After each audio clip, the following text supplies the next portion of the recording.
Hi everyone, Patrick here from Selling Online Today and Upscale Marketing. So naming your business. In this short video I'm going to give you a few of my personal tips which I have attained along the way helping other clients on the best ways to go about naming your business. Now, brand name we're talking about here, not the legal name. That doesn't really matter. Every country, every state, every county has differences, so I'll leave that one to you. This is all about your brand name. So first and foremost, without further ado, if this is your first time to this channel, don't forget to do all the usual things, liking and subscribing. Let's get right into the video. So I will first of all go on to Chrome. Here we are down at the bottom, looking good. What's the first thing you do? Obviously I would consult my girlfriend Google and I'd put in the types of names that you're into. So in my case, when I was thinking of naming my shoe shop, which we'll get on to now as to why I went about it, so you would just go whatever shoe shops, and then you start to see all the names that start to come up. You can even go to images. That'll give you all sorts of names. Look, starting to see there's a shoe zone, there's her, there's this, there's shoe that, there's shoe everything. So you can start to compare. Anyway, if you are going to name your business, the most important thing, in my opinion, after you have decided on the area, is to check and make sure that all of the domain names and social media profiles are available. And I'm going to tell you how you can do that in one fell swoop, and this is the objective of this video. Folks, go on to a website called Namevine. It is so easy.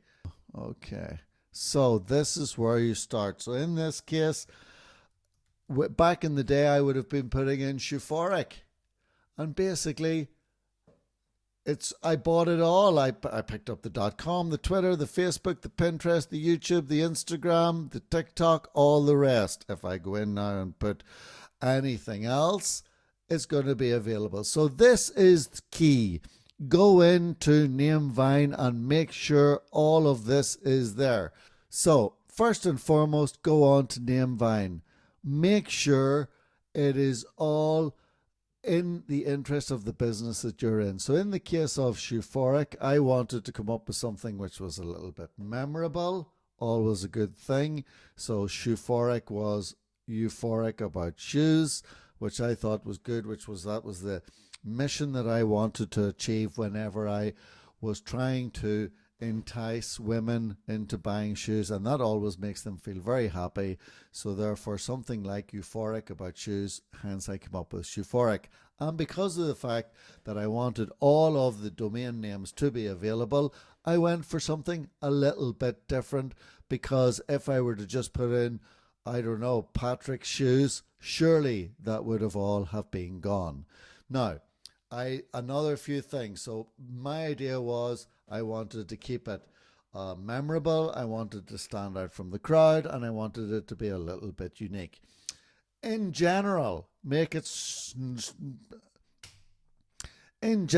you'd want to make it short and snappy. We're talking about 2 to 3 syllables. Say it out loud so that you can hear what it sounds like. Shoephoric, Red Bull, whatever the case may be.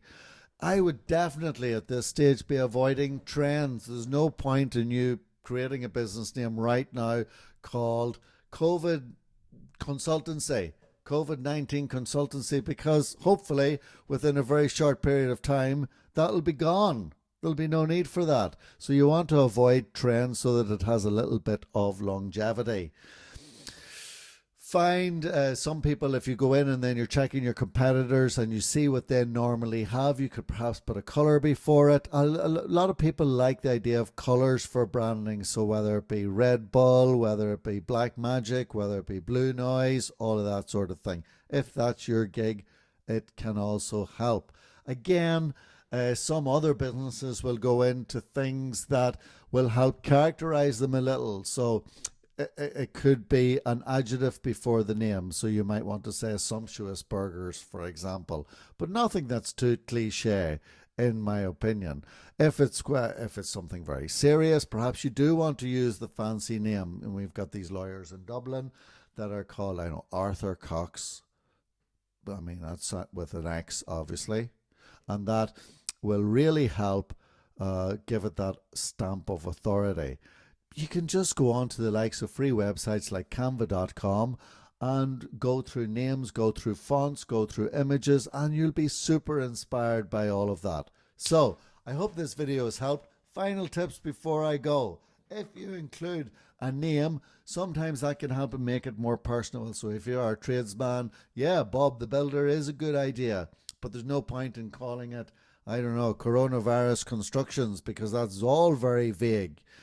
Sometimes if bear in mind that if you name it after a city or a town, it might limit where you're geographically aiming for. So you want to make sure that you're open to the world, especially if it's an online business or it's something that you're selling to everyone in the world. So Cape Town cars may only be valid for the likes of Cape Town or Western cars in the case of one here locally. Names are good there too. TP Topping, Pat Kirk, they're all the local names here, which I consider are very good. Things like locksmiths and that is sometimes good to keep it quite regional, so that people know they can get you fast.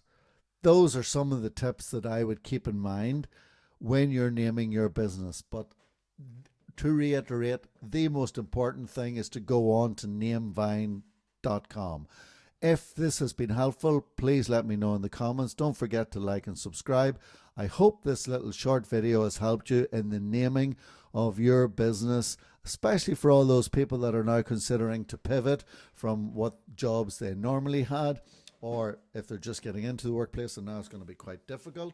Now is the time to think outside the box and to get started with your business. There's a lot of links below. Check out what I do. If I can be of any help, don't be afraid to hit me up. This is Patrick from Upscale Marketing, and check out Euphoric Shoes and Selling Online Today. Goodbye. That's it. Just like that. Was it one take? More or less. Made a little mistake going through, but hey, be okay for today.